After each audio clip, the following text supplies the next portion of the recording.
आज जो हम लोग को टॉपिक करना है, जो नया टॉपिक है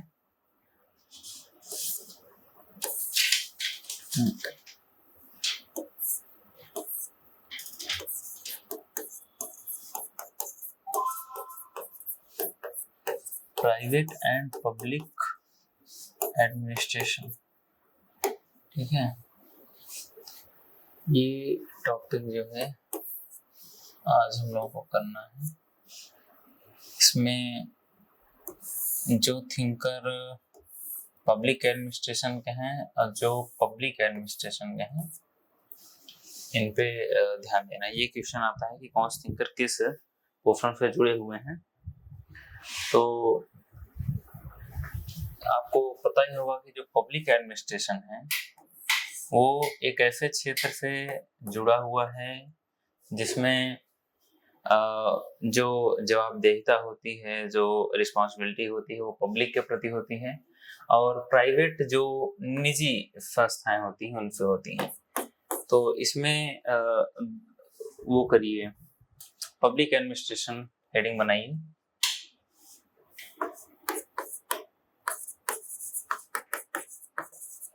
पब्लिक एडमिनिस्ट्रेशन,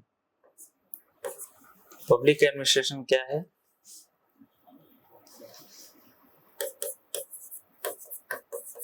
The administration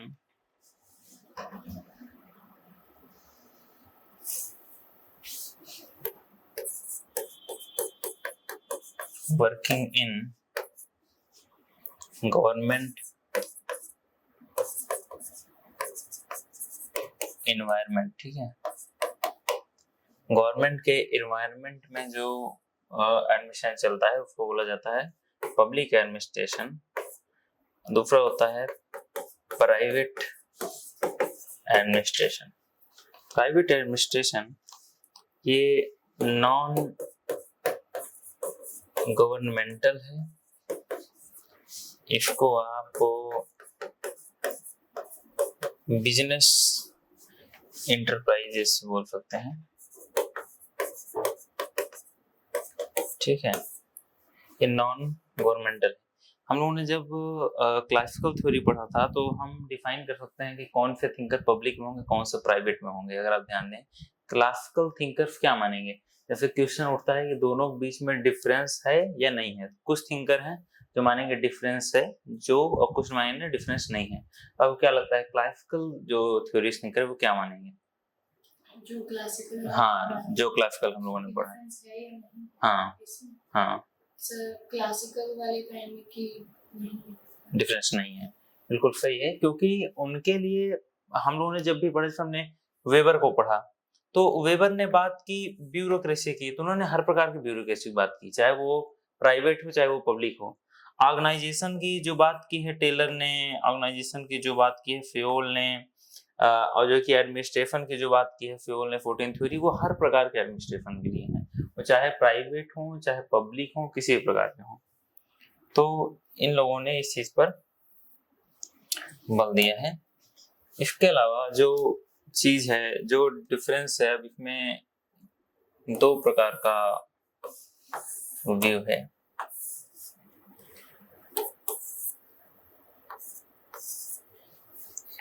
इसमें जिन्होंने डिफरेंस किया है, ठीक है, difference between public and private organization, ठीक है, प्राइवेट एडमिनिस्ट्रेशन, और दूसरा है both are equal, both administrations are equal.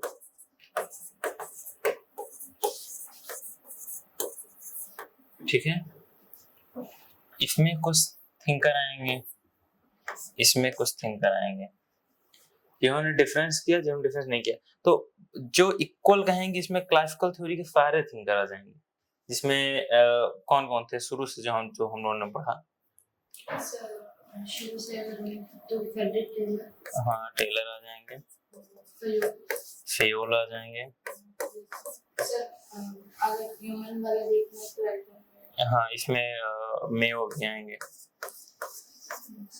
इसमें आएंगे आपके वेबर आएंगे, पॉलेट, इसमें फोलेट आएंगे, बुलेट, हाँ ये सब आ जाएंगे। ठीक है, इसके अलावा और अगर देखना है तो इसमें आर शेल्टन नामक एक थिंकर है, आर शेल्टन।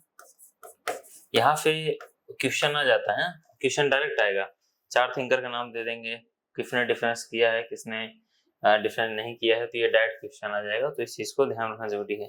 तो आर शेल्टन इसमें एक नए थिंकर है, मोने एंड रेली भी इसमें है। ठीक है, ठीक है, मोने एंड रेली भी हैं, इनको भी याद रखिए। तो ये लोग इसमें थिंकर हैं। इसमें पॉलिटिकल एडमिनिस्ट्रेशन डाइकोटमी वाले वुड्रो विल्सन भी शामिल होंगे।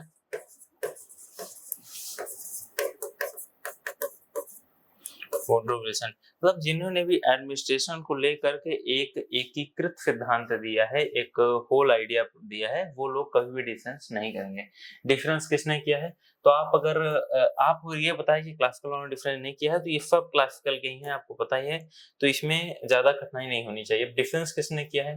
तो इसमें डिफरेंस किया है जो मेन थिंकर हैं वह है पॉल एच एप्लेवी। ठीक है, पॉल एच एप्लेवी ने किया है। इसमें हर्बर्ट साइमन ने किया है। हर्बर्ट साइमन को हम लोग अभी पढ़ेंगे, जिन्होंने एडमिनिस्ट्रेशन के क्लासिकल थ्योरी को जो कि प्रोवर्स पर कहा है, और इनकी जो डिसीजन मेकिंग थ्योरी है इसको देखेंगे। इसमें इन्होंने किया है, साइमन ने किया है, इसमें पीटर ड्रकर ने किया है। ठीक है,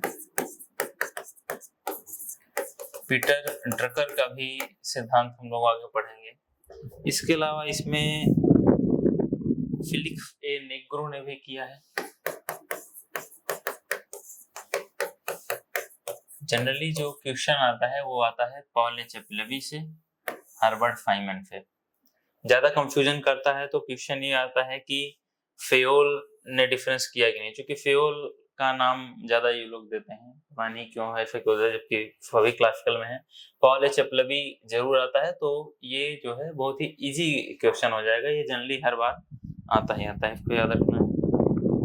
इसमें जोशिया स्टब भी हैं, जोशिया स्टब, ये थिंकर्स हैं, इनका नाम बस नोट कर लें, ये इंपॉर्टेंट नहीं है। Peter Drucker, Herbert Simon, Paul H Appleby, इन तीनों लोगों के नाम आप याद रखें। और ये डिफरेंस क्यों नहीं करेंगे? क्योंकि पॉल एच एप्लेवी इंडियन फदर में है, हर्बर्ट साइमन डिसीजन मेकिंग के हैं। डिसीजन मेकिंग के ये थिंकर ऐसे हैं कि जिन्होंने तीसरे वर्ल्ड पे भी अपना ध्यान वो किया है, तो वो करेंगे ही करेंगे इस पर ध्यान। तो जो है इन लोगों ने डिफरेंस किया है। इसके अलावा जेम्स फेशलर है, जेम्स फेशलर। ठीक है, तो इन लोगों ने जो है डिफरेंस किया है। क्या डिफरेंस किया है, क्या नहीं किया है, इसके बारे में हम लोग आगे देख लेते हैं।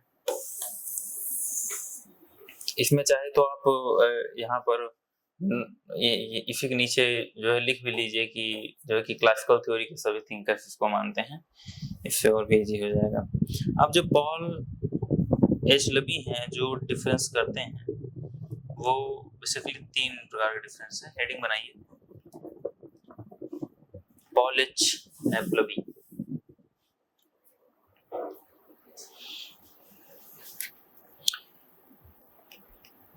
इन्होंने 3 प्रकार के डिफरेंस किए हैं between public administration and private administration. पहला लिखिए,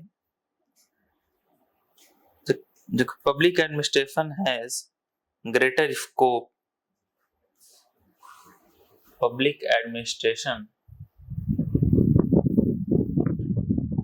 has greater scope, influence and importance।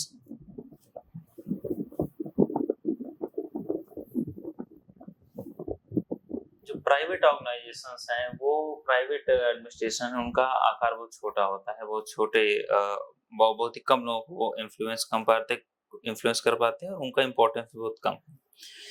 Second लिखिए, the element of the public and the element of the public and public accountability, the element of public accountability is more in public administration.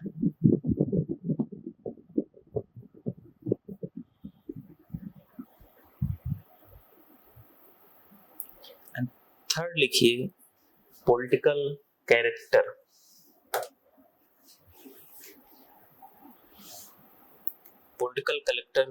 Political जो है कि character के पास ही लिखिए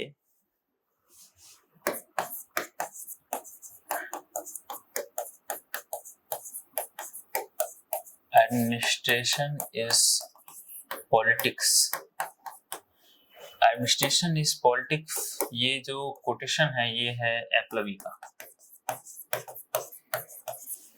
ये quotation पूछ सकता है कि वो किसी ने राजनीति का है, तो एडमिनिस्ट्रेशन इज पॉलिटिक्स, ये एप्लवी का कोटेशन है।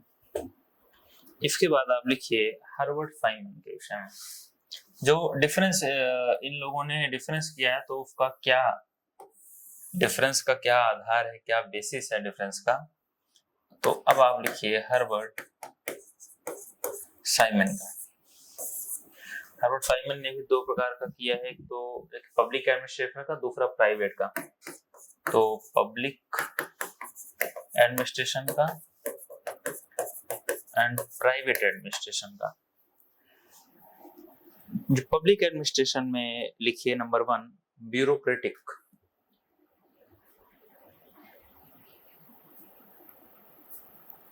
सेकंड लिखिए पॉलिटिकल कैरेक्टर,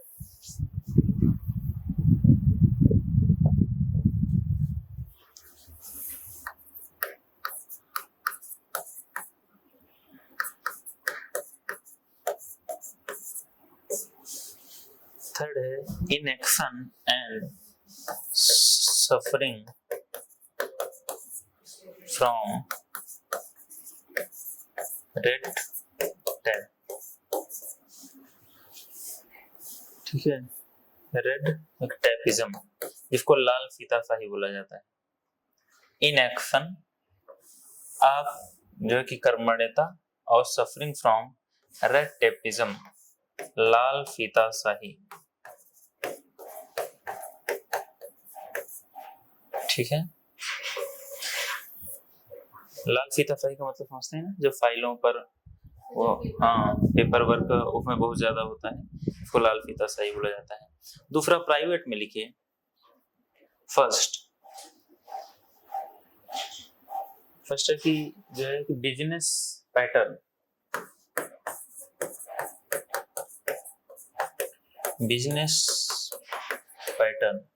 ठीक है।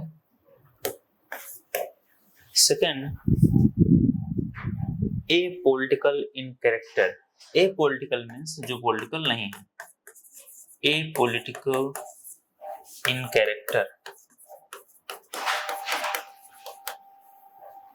ठीक है,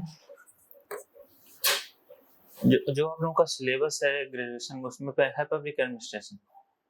यस सर, सेकंड सेमेस्टर में था, तो ये सब चीज ये सब नहीं था, जो थ्योरीज थी वो थी। थर्ड लिखिए, थर्ड यही लिखना है, ये सारी चीजें इसमें नहीं थी। फ्री फ्रॉम दिस एलिमेंट्स, उसमें इनएक्शन नहीं है, रेड टैपिज्म नहीं है, तो इसमें एक्शन है, एक्शन। ठीक है, तो ये जो मेन डिफरेंस ये किया है साइमन ने, ये डिफरेंस नहीं पूछेगा कि उन्होंने डिफरेंस में क्या तीन चीजें बताई हैं, लेकिन हाँ ये पब्लिक एडमिनिस्ट्रेशन और प्राइवेट एडमिनिस्ट्रेशन इसके डिफरेंस को समझा जा सकता है। अब लिखिए पीटर ड्रकर।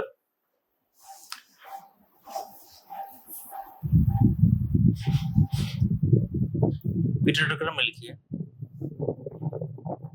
पीटर ड्रकर में लिखिए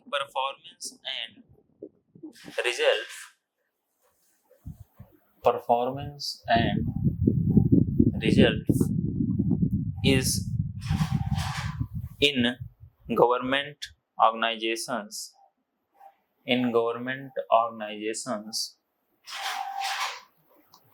are जो different from private organization. Performance और रिजल्ट में इनमें अंतर होता है. Performance and result in government organization are different from private organization. Thus, managing for performance is different in both. Managing for performance, Peter Drucker ये word use करते हैं.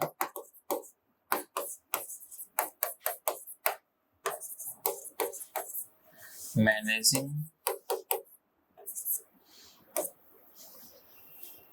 क्या था? Managing for performance.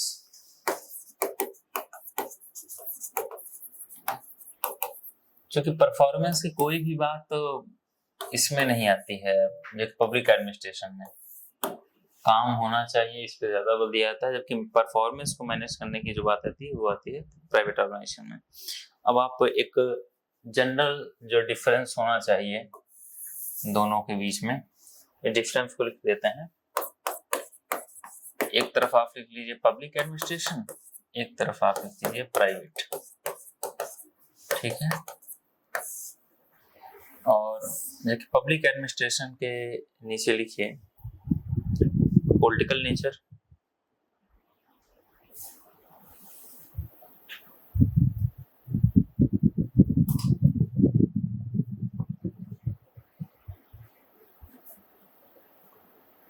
उसी के नीचे लिखिए जो एक objective and ideas are broader.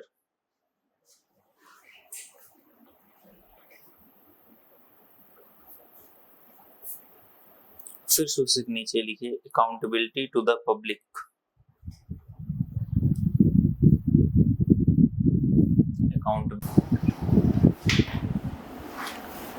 फिर उसके नीचे लिखिए uniform rules and loss without any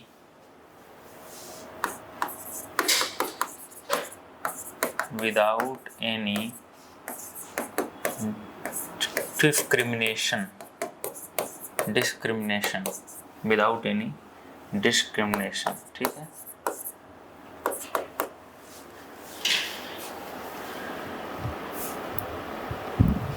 aim is public service.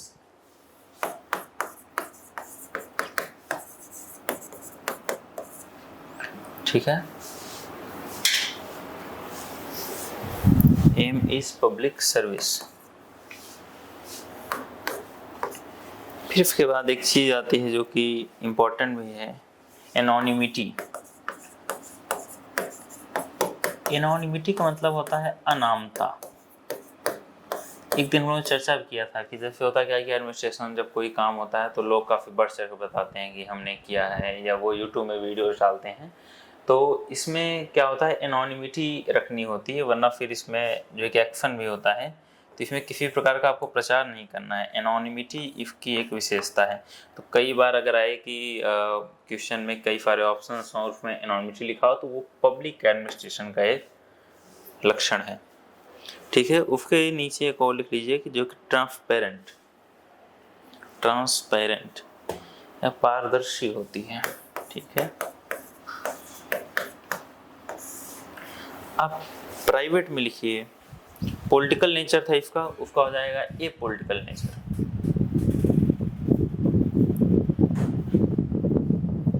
Public administration में ऑब्जेक्टिव एंड जो है कि आइडियाज ब्रॉडर थे, इसमें not broader but in brief.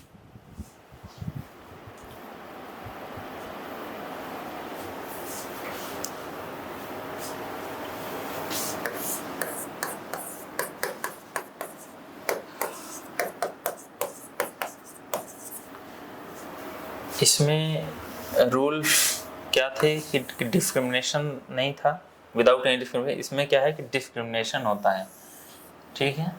तो डिस्क्रिमिनेटरी इसमें लिखिए। इसमें एम पब्लिक सर्विस था, लेकिन इसमें क्या आ जाएगा, प्रॉफिट एंड प्रॉफिट ही होगा, लॉस तो कुछ आता नहीं, ठीक है। एनोनिमिटी जैसी कोई भी चीज इसमें नहीं होती है, नॉट इन प्राइवेट एडमिनिस्ट्रेशन।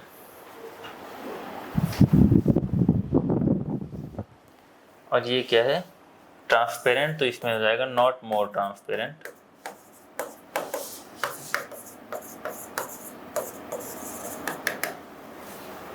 अब तो गवर्नमेंट की ओर से इशू किए गए या तो उनके तरफ से जो संस्थाएं चल रही हैं, जो एक रजिस्टर है उनमें के लिए तो जो है कि आरटीआई भी बनी हुई है, आप राइट टू इंफॉर्मेशन कर सकते हैं, लेकिन उसमें ऐसा कुछ भी नहीं है।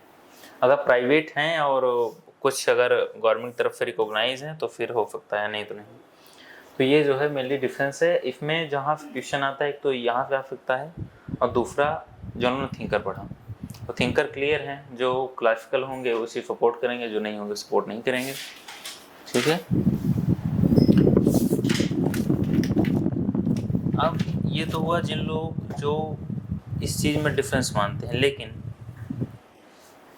इसमें देखना है कि सिमिलरिटीज क्या हैं।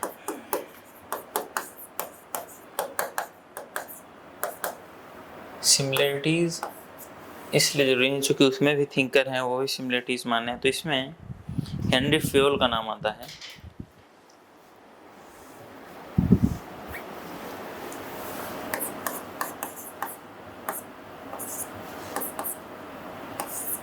फ्योल कहते हैं administration science is one.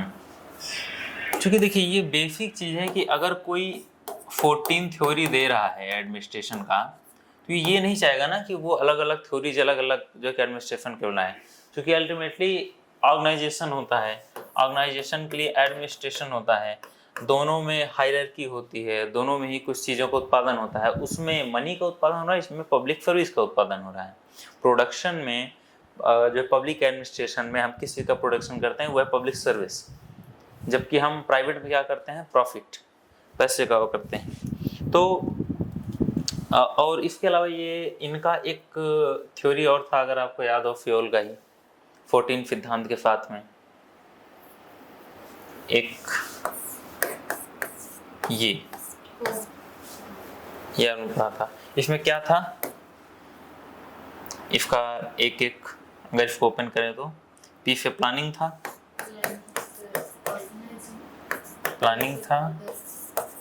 Organising था, सी से क्या था, नीचे तो कंट्रोल था, ठीक है। ये दो सी एक ही के लिए नहीं, पांच अलग अलग हैं। 2 सी वहां पर है पोस्ट कोर में अलग है, वहां पे CO है जिसको कि कोऑपरेटिव बोलते हैं, यहाँ पे भी कोऑपरेटिव हो, पर इनका 3 अलग अलग मतलब है। क्या 3 अलग मतलब है, आपने इसको नोट किया हुआ है। एक तो कोऑर्डिनेशन होगा,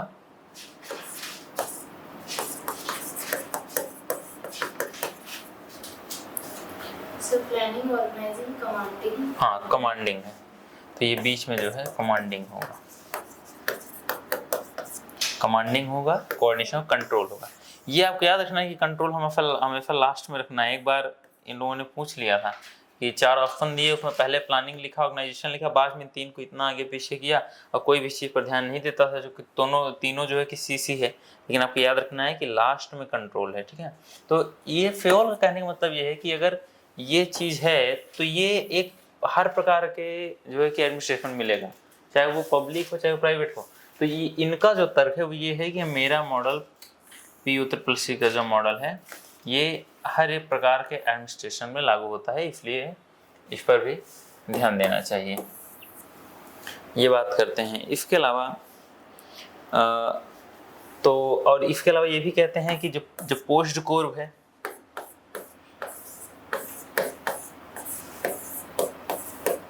पोस्ट कोर में एक पी है planning, organizing, staffing, directing, coordinating, R से क्या होगा रेगुलेशन एंड जो कि बस्टिंग। ठीक है, तो पोस्ट कोर वो इसमें जो कि 7 जो कि एलिमेंट्स हैं, तो इनका कहना है कि ये भी सेम है, तो इसमें कोई दिक्कत नहीं है।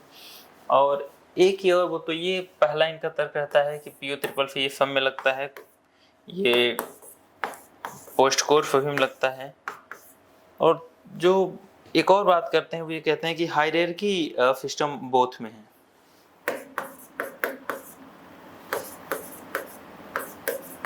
हायरार्की सिस्टम, ठीक है, हायरार्की सिस्टम इन बोथ। ठीक है, तो इनके भी तर्क बहुत ही अच्छे हैं। इसके अलावा मेरिट बेस्ड जो भर्तियां होती हैं वो होती हैं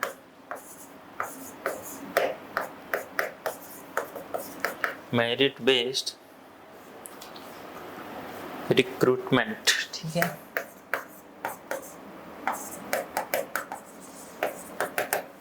तो इनके भी तर्क अच्छे हैं, इन्होंने जो मॉडल दिया है। तो अगर अब जो यहाँ तक पढ़ लेगा इनके मॉडल को पीओ ट्रिपल सी, क्योंकि कई बार डाउट आ जाता है कि यही मॉडल किसका है। अब ये तो क्वेश्चन बहुत ईजी हो गया, पोस्ट कोर भी आ जाता है, और सबसे ज़्यादा ये आता है मैच द फॉलोइंग में। ठीक है, तो इसको ध्यान रखना है। तो ये पब्लिक एंड प्राइवेट ऑर्गेनाइजेशन में बेसिकली अंतर है, इस चीज़ को ज़रूर याद रखें। इसमें ये 3 बहुत ज़्यादा इंपॉर्टेंट है, ये 3 पूछ लेते हैं। इसके अलावा वुडरो विल्सन है, इसमें टेलर है, फ्योल है। ठीक है, तो इस चीज़ को भी ध्यान में रखें। अब जो नया जो टॉपिक है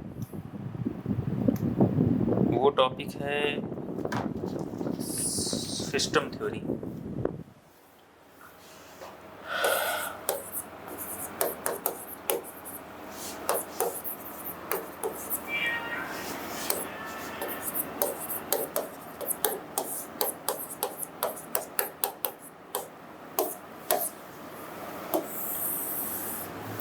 सिस्टम थ्योरी क्या है कि पॉलिटिकल साइंस के हर एक यूनिट में है ये सिस्टम थ्योरी। और ये सिस्टम थ्योरी केवल पॉलिटिकल साइंस में नहीं है, हर सोशल साइंस के सब्जेक्ट में है। और व्यवस्था का मतलब जो बेसिक मतलब होता है व्यवस्था का,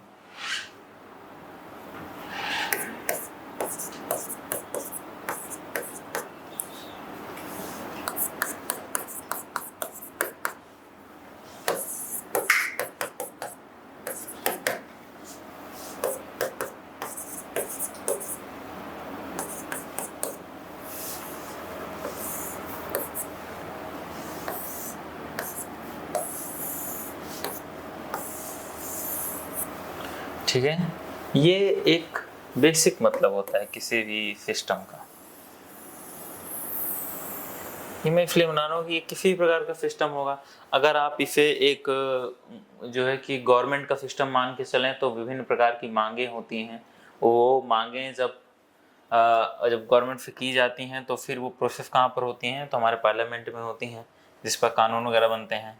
फिर वो जब बन जाती हैं, जिन्हें कार्यपालिका द्वारा लागू किया जाता है, तो फिर बनने के बाद उनमें जो कुछ कमियां होती हैं, व्यवहारिक कमियां, वो फीडबैक के द्वारा प्राप्त होती हैं। वही फीडबैक बाद में जाता है संशोधन। जैसे आपने सुना होगा कि संविधान संशोधन, तो ये जो संशोधन होते हैं वो एज अ फीडबैक ही होते हैं और ज़रूरत के लिए किए जाते हैं। और ये जो बाहरी स्ट्रक्चर है वो है इन्वायरमेंट। ठीक है, तो ये एक बेसिकली चीज़ है जो किसी ऑर्गेनाइजेशन पर आ जाएगा। अब चूंकि यहाँ पर एडमिनिस्ट्रेशन की बात हो रही है, ऑर्गेनाइजेशन की बात हो रही है, इसलिए इसमें सिस्टम अप्रोच की भी बात की गई है। तो इसको जो है, क्योंकि यही आगे चल के कॉम्परेटिव पॉलिटिक्स में जो डेविड ईस्टन का मॉडल है, जो आल्मर नेवल पावेल का जो मॉडल है, वो इसी से रिलेटेड है, तो वहाँ पर इस चीज़ की और भी ज़्यादा चर्चा की गई है। वहाँ पर तो सिस्टम अप्रोच और बढ़ाएगा, लेकिन जो पब्लिक एडमिनिस्ट्रेशन में जो अप्रोच है वो क्या है, इसके बारे में लिखिए कि the system approach provides an overall view of the system approach provides an overall view of the organization that is macro जो paradigm macro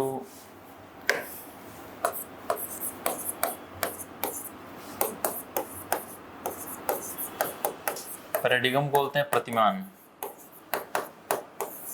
macro paradigm for the study of organisations,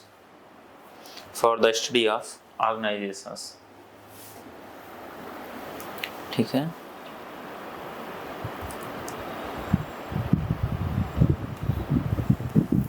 इसमें आप अब सवाल उठता ही ये है कि सिस्टम अप्रोच पब्लिक एडमिनिस्ट्रेशन में इतना बाद में क्यों आया। ये 1950 के बाद आ रहा है। 1950 के बाद आ रहा है तो जाहिर सी बात है कि कुछ कमियों को दूर करने के आया होगा। वो कमियां क्या हो सकती हैं, तो 1950 से पहले हम लोग के पास कौन सी थ्योरीज थी, उनमें कुछ कमियां रही होंगी जिनके द्वारा ये हुआ है। तो हमारे पास एक तो क्लासिकल थ्योरी थी, ठीक है, और क्लासिकल थ्योरी की जो कमियां हम लोगों ने किया था उसमें एक मेन कमी इनकी क्या थी, हम लोगों ने लिखवाया था, हाँ ह्यूमन वाला तो है ही, जिसको बाद में एल्टन मेयो माना, क्योंकि एल्टन मेयो का अप्रोच जो है वो भी नियो क्लासिकल है। एल्टन मेयो का भी नियो क्लासिकल अप्रोच है, तो वो तो जनरली क्लासिकल में आ जाएगा, भले वो नियो क्लासिकल, लेकिन इनका जो मेन है वो कमी ये है कि ये जो है फॉर्मल जो है कि ऑर्गेनाइजेशन, इसमें जो है कि फॉर्मल रूल्स लगाए जाते हैं। इसके अलावा एक थ्योरी जो आया वो है ह्यूमन अप्रोच, ठीक है, ह्यूमन रिलेशन अप्रोच है। तो इसमें आप लिखिए क्लासिकल थ्योरी, हेडिंग बनाइए और इसमें लिखिए, इसमें जो कि डैश करके लिखिए, focus on formal structure and technology, formal structure and technology. Human relation में लिखिए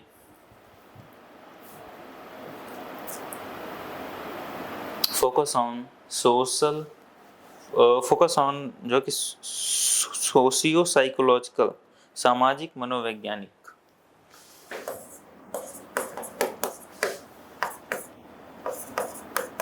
साइकोलॉजिकल, ठीक है, सोशियो साइकोलॉजिकल, ठीक है।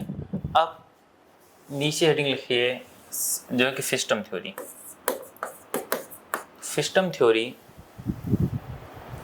फोकस ऑन स्ट्रक्चर,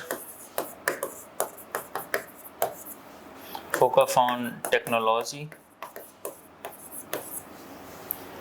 ठीक है, एंड ऑर्गेनाइजेशंस इन्वायरमेंट,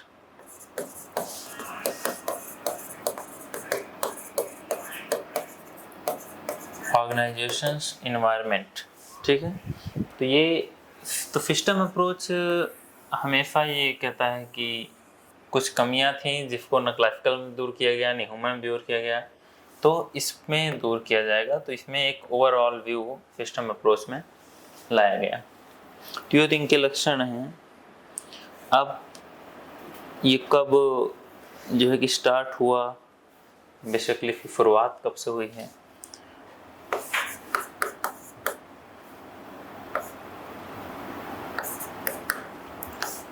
स्टार्ट कब से हुआ, अगर इसको देखें तो 1920s में एक थिंकर हैं, बायोलॉजिस्ट हैं, यहाँ से क्वेश्चन आ जाता है इसलिए इसको बायोलॉजिस्ट लिखना जरूरी है, वॉन बर्टलोन्सी, ठीक है,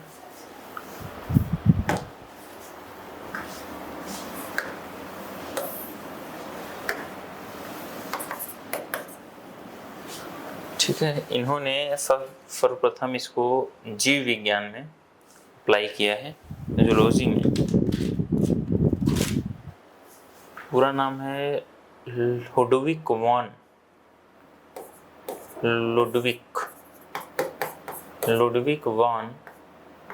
BERTLFFY, ठीक है। लुडविक वॉन बटरफी ने इसको किया बायोलॉजी में। अब कई बार क्वेश्चन आता है कि बायोलॉजी फिर किस प्रकार से आगे बढ़ा है, तो सबसे पहले तो आप लिखिए कि बायोलॉजी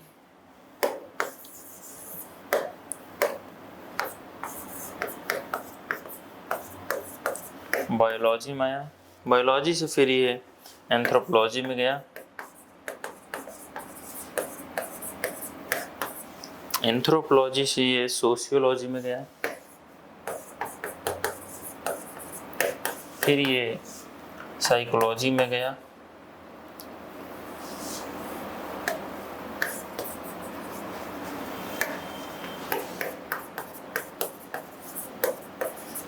साइकोलॉजी में गया। साइकोलॉजी के बाद फिर ये पॉलिटिकल साइंस में गया, पोल साइंस में, और फिर ये पब्लिक एडमिनिस्ट्रेशन में आया। तो ये कई बार पूछ लेता है कि ये पब्लिक एडमिनिस्ट्रेशन से एंथ्रोपोलॉजी में गया, सोशियोलॉजी में गया, साइकोलॉजी में गया, फिर ये पॉलिटिकल साइंस में आया, फिर पब्लिक एडमिनिस्ट्रेशन आया, ठीक है। तो ये भी इम्पोर्टेंट है। पॉलिटिकल साइंस में इसके जो मेन प्रोपोनेंट हैं वो हैं डेविड ईस्टन। डेविड ईस्टन ने, इसको लिख लीजिए, in political science David Easton use the system approach in 1953 through the political system, through his book the political system, ये इनकी बुक का नाम है। फिर लिखिए नीचे इन पब्लिक एडमिनिस्ट्रेशन, बस दो थिंकर का नाम लिख लीजिए। In public administration Herbert Simon and Chester Barnard.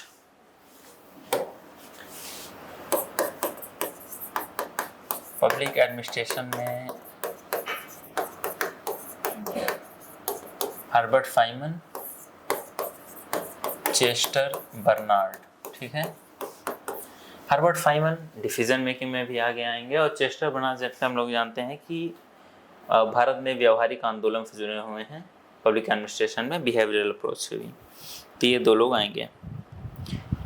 अब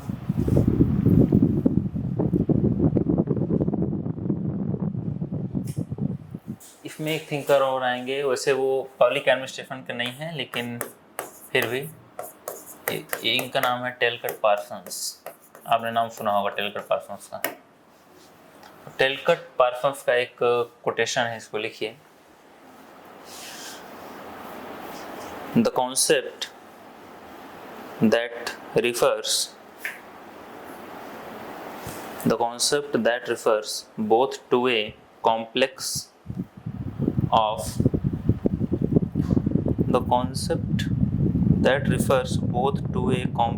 of interdependencies जो between parts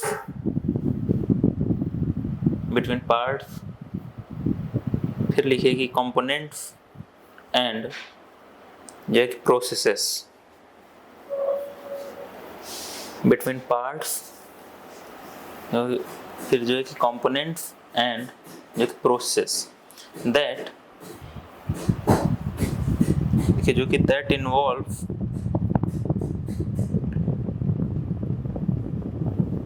regularities of relationship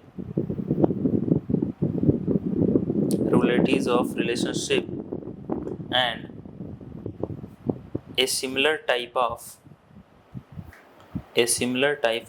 interdependency between such a complex and its surrounding environment. ठीक है, जो भी है मैंने आपको स्ट्रक्चर दिखाया था इनपुट आउटपुट का, उसके बारे में टेलकट पार। हाँ अच्छा, the concept similar type of interdependency, फिर लिखिए कि between such a complex and its surrounding environment. ये कोटेशंस आते नहीं, लेकिन कोटेशंस का सबसे बड़ा फायदा होता है पॉलिटिकल साइंस में कि उससे चीज़ें बहुत ज़्यादा समझ में आ जाती हैं। आगे चल के थ्योरीज आएंगी जिसमें राइट्स हैं, फ्रीडम्स हैं, उसमें सब चीज़ें कोटेशन समझ में आती हैं, और कोटेशन से ही आप किसी थिंकर के थॉट्स को भी पता लगा सकते हैं।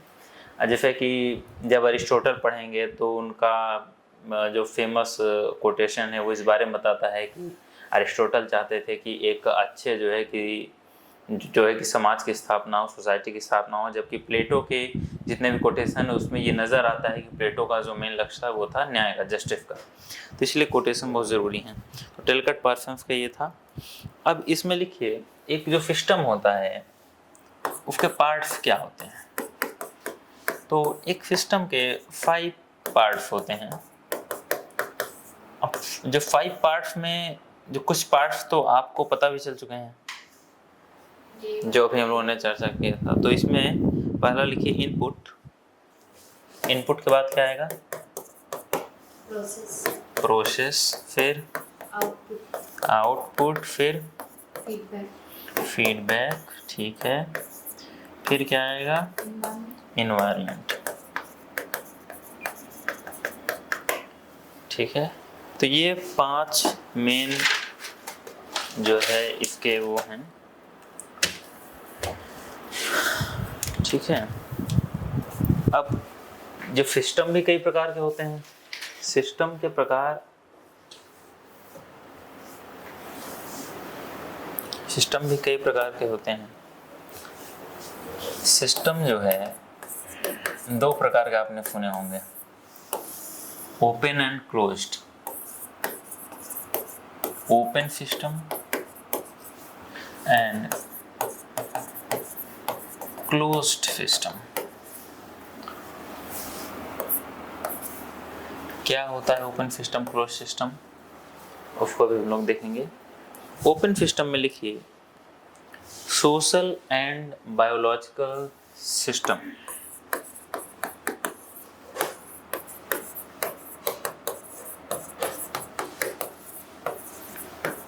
सोशल एंड बायोलॉजिकल सिस्टम करने का अर्थ ये होता है कि एक ऐसा सिस्टम जो सोशल एलिमेंट्स से प्रभावित होता हो और उसको प्रभावित भी करता हो, जिसमें बायोलॉजिकल सिस्टम भी शामिल है। सोशल सिस्टम हमारे समाज व्यवस्थापित व्यवस्थाएं, और बायोलॉजिकल सिस्टम जैसे हमारे परिवार की, माता पिता के संबंधों की चर्चाएं, ठीक है। जबकि इसमें सिस्टम जो होता है वो मैकेनिकल होता है, ठीक है,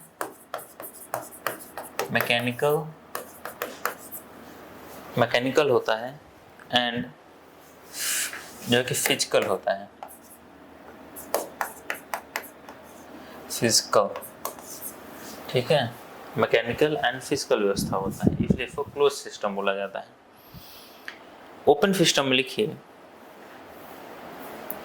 ये इनमें जो है कि परमिएबल बाउंड्रीज होती हैं, परमिएबल बाउंड्रीज,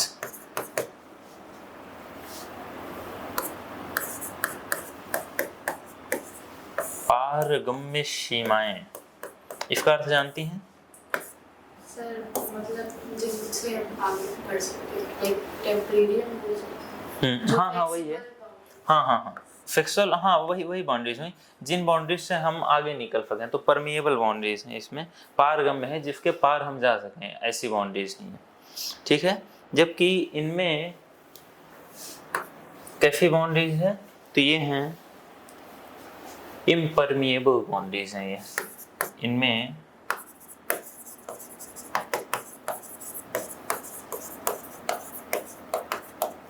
अपारगम्य, गम्य का मतलब होता है जाना, अपारगम्य सीमाएं, जिसको पार ना किया जा सके, अपारगम्य, जिसके पार ना जाया जा सके, पारगम्य जिसके पार जाया जा सके। दो प्रकार की सीमाएं होती हैं, ठीक है। ये सब जो है दिखने में काफ़ी जो किसी लगता है, लेकिन ये एक जो कि वो हो गया, जो कि फ्रेज हो गया। इसका जब आप यूज़ करेंगे कि कहीं भी आंसर राइटिंग में किसी भी एग्जाम में, तो उस चीज़ का एक अलग जो है प्रभाव पड़ता है टीचर पर, जो कि पब्लिक एडमिनिस्ट्रेशन में जो है कि ऑफिशियली जो लिखा जाता है कि ओपन सिस्टम कैसा है, तो परमिएबल बाउंड्रीज इसमें शामिल होती हैं। फिर आप ओपन सिस्टम में इसमें जो है कि इंटरेक्शन विद इन्वायरमेंट, इंटरेक्शन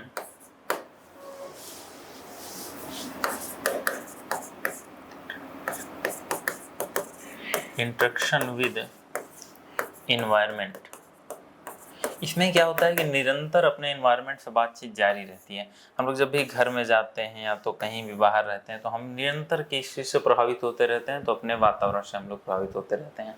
तो इसलिए ये एक ज़रूरी पोर्शन है ओपन सिस्टम का, जबकि उसमें ऐसा नहीं है। नो इंटरेक्शन, ठीक है, इसमें नो इंटरेक्शन लिख लीजिए, no interaction with environment, okay.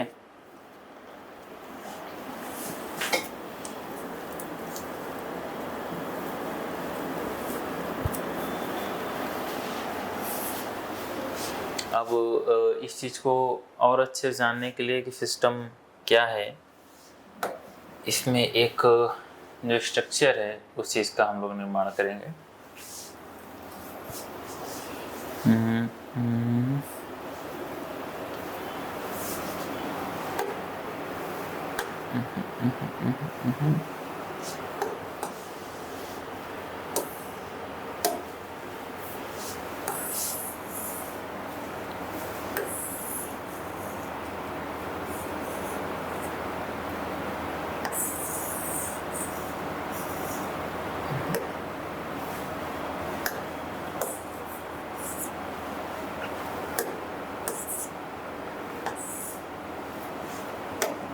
Undo कर दीजिए। ठीक है,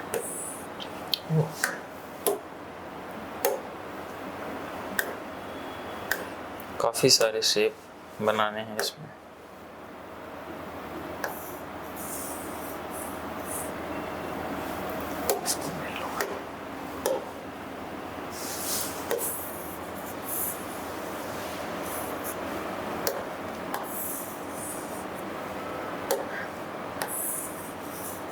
ठीक है,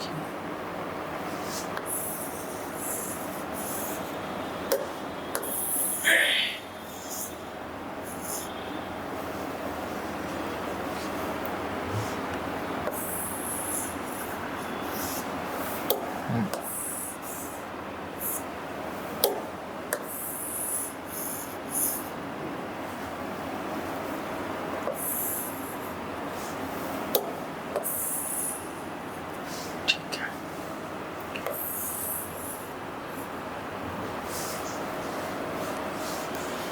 तीन हो गए हैं, ठीक है। ये हुआ आपका सिस्टम। तो हम बैठते हैं वापस पेन में।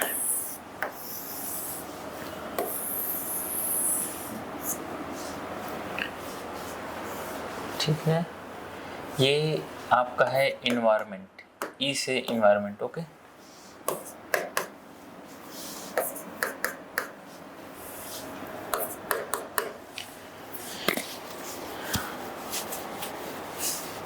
इसमें अगर अभी मैं लिख देता हूँ, उसके बाद चूँकि हो सकता है कि कितना लिखना है कितना नहीं, तो फर्स्ट पहले तो सपोर्टिव, ठीक है। फिर है आपका मेंटेनेंस,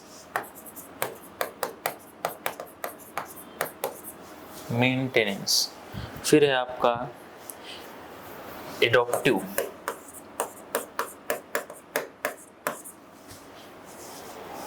फिर है आपका सोशल, साइको सोशल,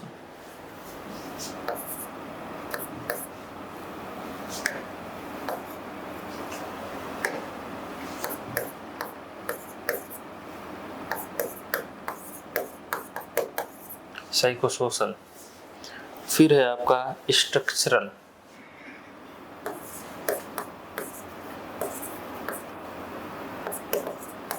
स्ट्रक्चरल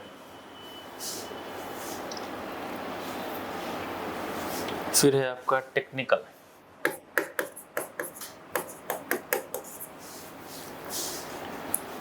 ठीक है,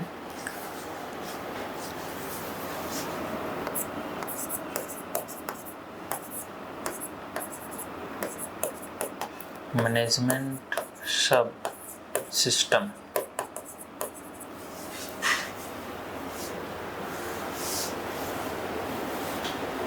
इसमें जो कहने वाली चीज़ है वो ये है कि एक जो सब सिस्टम होता है उसका मैनेजमेंट के लिए क्या क्या चीज़ें ज़रूरी हैं। इसके जो है कि 6 प्रकार के कंपोनेंट्स हैं। पहला तो इसमें मेंटेनेंस ज़रूरी है, इसमें जो है कि एडेप्टिव ज़रूरी है। अडॉप्टेशन का मतलब हुआ कि जो भी चीज़ें आ रही हैं, चाहे वो फीडबैक हो, चाहे वो नेगेटिव चीज़ हो, पॉजिटिव, उसको अडॉप्ट करने की कितनी क्षमता है। साइको सोशल, सोशल से किस प्रकार रिलेट है उसको वो देखता है कि नहीं। स्ट्रक्चरल, टेक्निकल एंड सपोर्टिव है कि नहीं, टेक्निकल है कि नहीं, स्ट्रक्चरल है कि नहीं, अच्छे स्ट्रक्चर बना है कि नहीं। और इसमें जो इन्वायरमेंट होता है उसको प्रभावित करता है, जिसमें है आपका पॉलिटिकल,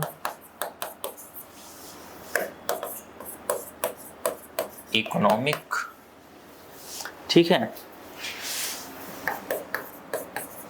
टेक्निकल,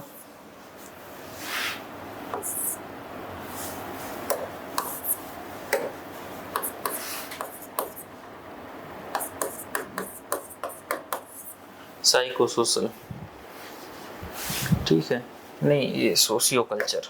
एक मिनट, ये है आपका सोशियो कल्चर, ठीक है। तो ये एक जो है कि सब सिस्टम है, मैनेजमेंट सब सिस्टम। इफ हम लिखे हैं ना पूरा कौन सा क्या है, ठीक है। तो ये जो है ज़रूरी है, ये आता है कई बार, ऐसा कोई ज़रूरी नहीं है, आता नहीं है, लेकिन ये एक जो है सब सिस्टम खोजने के लिए ज़रूरी है। इसमें इन्वायरमेंट के रूप में 4 चीज़ें हैं, पॉलिटिकल है, इकोनॉमिक है, टेक्निकल है, सोशियो कल्चर है। तो ये एक सब सिस्टम था, इसके बारे में चर्चा हुई।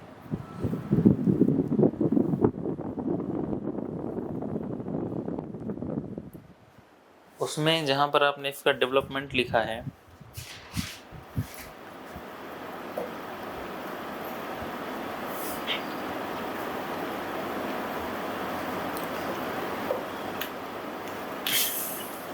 उसमें आपने पहले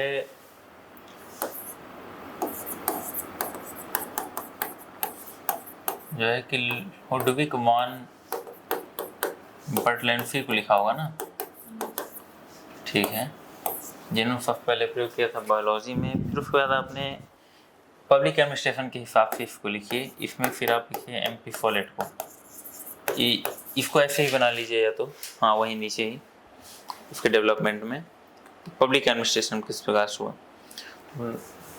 फॉलेट ने इसका किया 1920s 30s में, ठीक है। फॉलेट के बाद फिर चेस्टर बर्नार्ड किया, organization is a cooperative social system.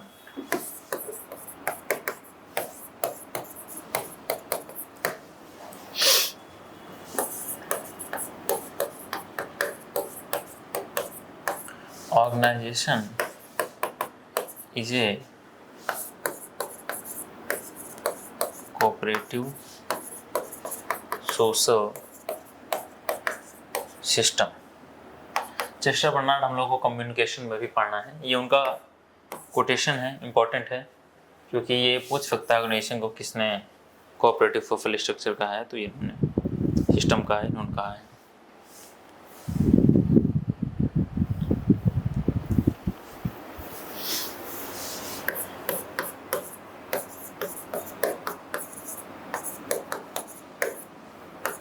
Robert Wiener ने इसको यूज किया है जो है कि साइबरनेटिक्स में। साइबरनेटिक्स में संचार में इसका इन्होंने खूब प्रयोग किया है और ये बहुत ही फेमस हैं। इनमें डायरेक्ट क्वेश्चन आ जाता है, जनरली मिलान में आता है, मैच द फॉलोइंग में ग्राउंड के संबंधित है, वो फाइबरनेटिक संबंधित है। इन्होंने फाइबरनेटिक्स में सिस्टम अप्रोच का प्रयोग किया है। और फिर इसके बाद हर्बर्ट साइमन है। ठीक है, ये शेख का बेसिकली डेवलपमेंट है। अब जो हम लोग को पढ़ना है वो सिस्टम अप्रोच में ही 3 चीज़ें आप इसके नीचे नोट करें, एक दूसरे के नीचे ही नोट करिए। साइंटिफिक मैनेजमेंट, आगे लिखिए टेलर।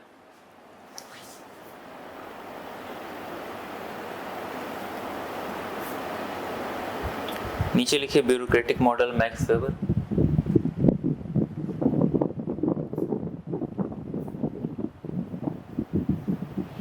फिर नीचे लिखिए classical theory.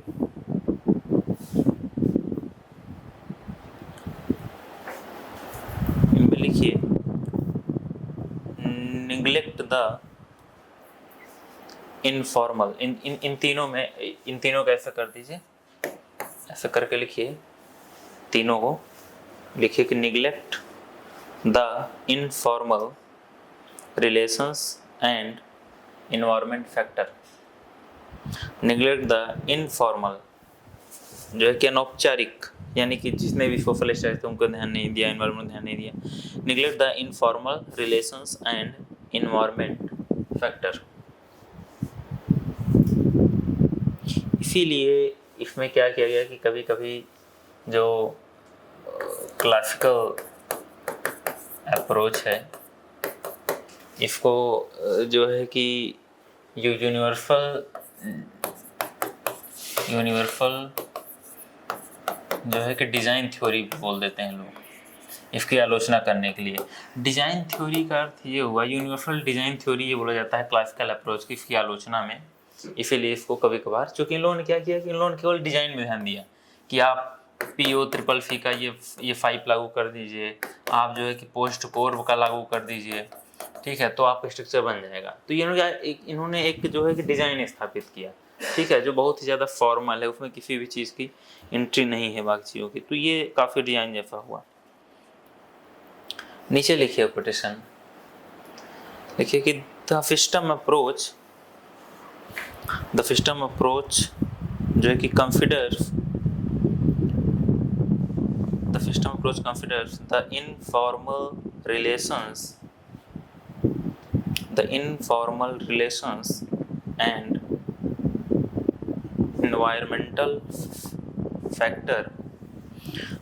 environmental factor in addition to the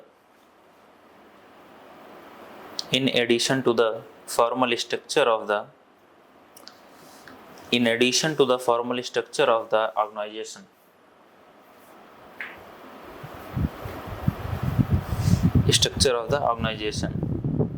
Hence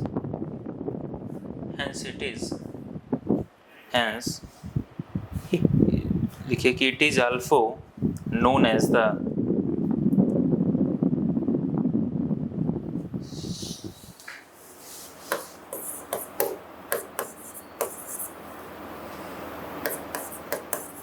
इसको बोलते हैं कि सिचुएशनल डिजाइन थ्योरी।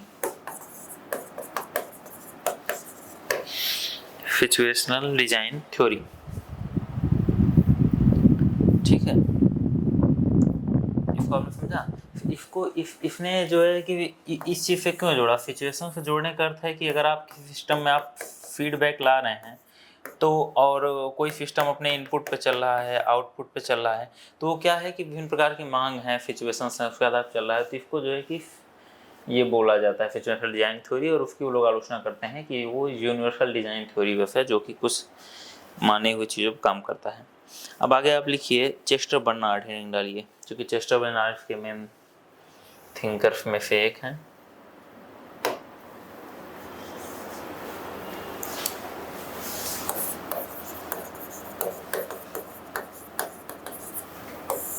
ठीक है, चेस्टर बर्नार्ड का टाइम पीरियड है 1886 से 1961। इसमें इनका एक कोटेशन लिखिए कि organization is a social system, organisation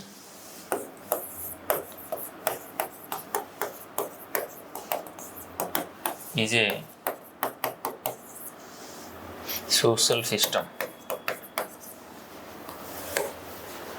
दूसरा, इनको spiritual father of social system theory बोला जाता है, spiritual father of social system theory.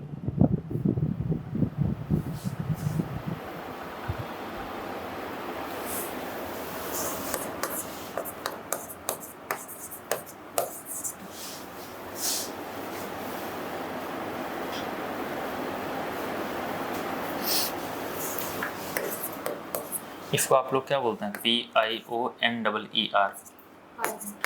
हाँ हाँ, फाइनर।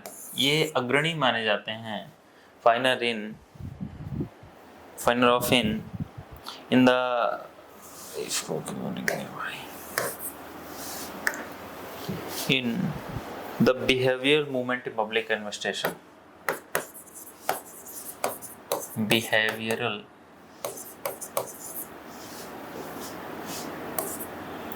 Movement in public administration. ठीक है, ये माने जाते हैं। इनके दो बुक हैं, बुक लिखिए इनकी।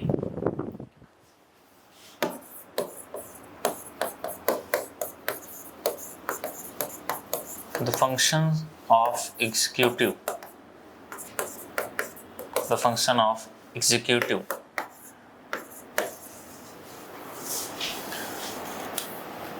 Organisation of management.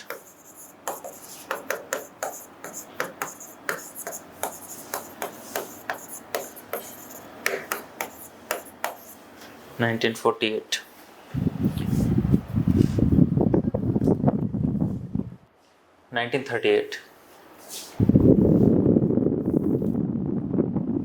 अब आप इसमें लिखिए 3 एलिमेंट ऑफ जो एक ऑर्गेनाइजेशन, 3 एलिमेंट ऑफ ऑर्गेनाइजेशन।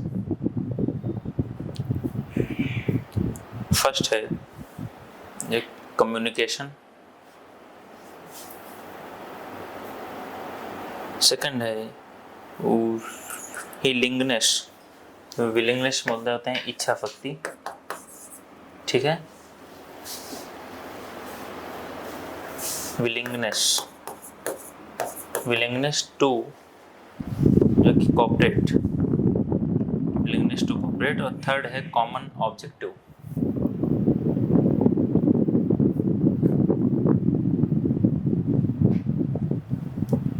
इन्होंने इसी के नीचे लिखिए कि कंट्रीब्यूशन,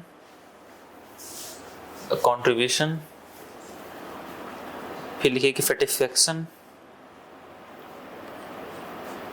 फिर लिखिए कि इक्विलिब्रियम,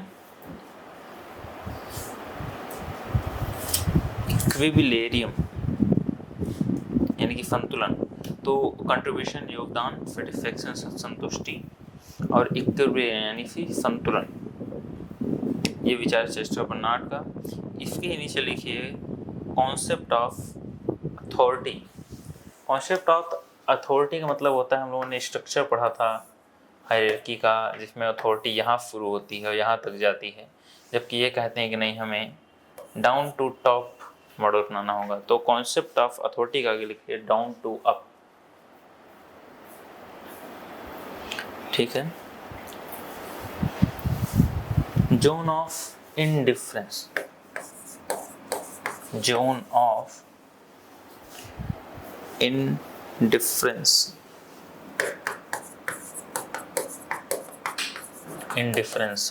यानी कि उदासीनता का क्षेत्र, उदासीनता का क्षेत्र।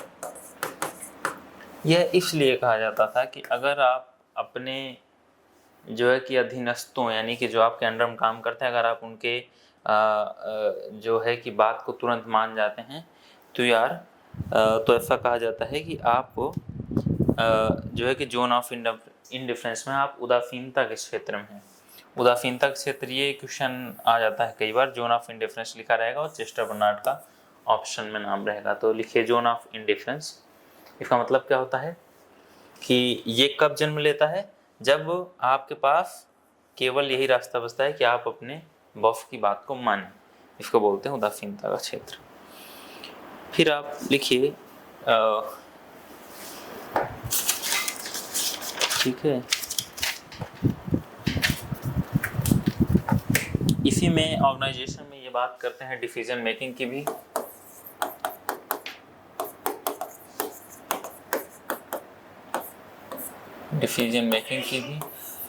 डिसीजन मेकिंग में ये दो चीज़ों की बात करते हैं, एक तो पर्सनल डिसीजन, दूसरा होता है ऑर्गेनाइजेशनल डिसीजन।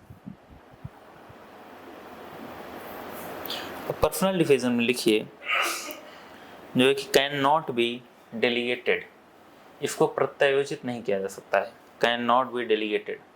डेलीगेटेड मतलब होता है पब्लिक एडमिनिस्ट्रेशन में जब एक प्रकार का राइट किसी और को दे दिया जाता है कुछ टाइम के लिए, उसको पब्लिक एडमिनिस्ट्रेशन में डेलीगेशन बोलते हैं, डेलीगेट करना, प्रत्यायोजित।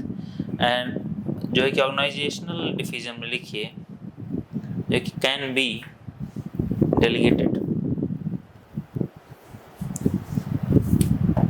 ठीक है, तो ये आपका सिस्टम थ्योरी रहा। चेस्टर बर्नार्ड से ये क्वेश्चन आ सकता है, इनकी बुक्स तो आती हैं, इसको भी याद रखें। फंक्शंस ऑफ द एग्जीक्यूटिव, ये क्वेश्चन इस बार भी आया हुआ था शायद, मुझे ध्यान नहीं है, या तो इस बार या तो इसके पिछले वाले में आया हुआ था। ठीक है, तो इसमें भी ये क्रम में याद करने की जरूरत नहीं है, लेकिन हाँ बेसिकली ये साइबरनेटिक्स में आ जाता है कई बार। Organisation is a cooperative social system किसने कहा, इस ऑफ डायरेक्ट क्वेश्चन कभी भी आ सकता है। दिक्कत ये है कि पब्लिक एडमिनिस्ट्रेशन के साथ, दिक्कत तो नहीं कहेंगे इसमें, जैसे मानिए कि 100 क्वेश्चन आया पॉलिटिकल साइंस का, इसमें पब्लिक एडमिनिस्ट्रेशन से किसी, इसमें जो आएगा मिनिमम क्वेश्चन आएगा 7 से 8 आएंगे, कई बार जो कि 10-11 हो जाता है। पॉलिटिकल थ्योरी से जो क्वेश्चन आते हैं वो कई बार पहुंच जाते हैं, मानिए कि 15 हो जाते हैं। वेस्टर्न पॉलिटिकल थॉट से कई बार 15 हो जाते हैं। तो सबको लगता है ये इंपॉर्टेंट है, लेकिन इसको पढ़ने के लिए ज़्यादा टाइम चाहिए और इसके क्वेश्चन जल्दी नहीं होते। लेकिन इसके अगर आपने 2-3 दिन भी रिविजन आपने किया, आपके 7 से 8 में हो जाएंगे। तो इस वजह से ये जो है ज़्यादा इंपॉर्टेंट है। तो हम लोगों ने आज जो किया है वो है आपका सिस्टम थ्योरी है, private and with public administration है। अब हम लोग जो करेंगे वो है डिसीजन मेकिंग अप्रोच, फिर उसके बाद जो है कि क्लोजिकल अप्रोच। ठीक है।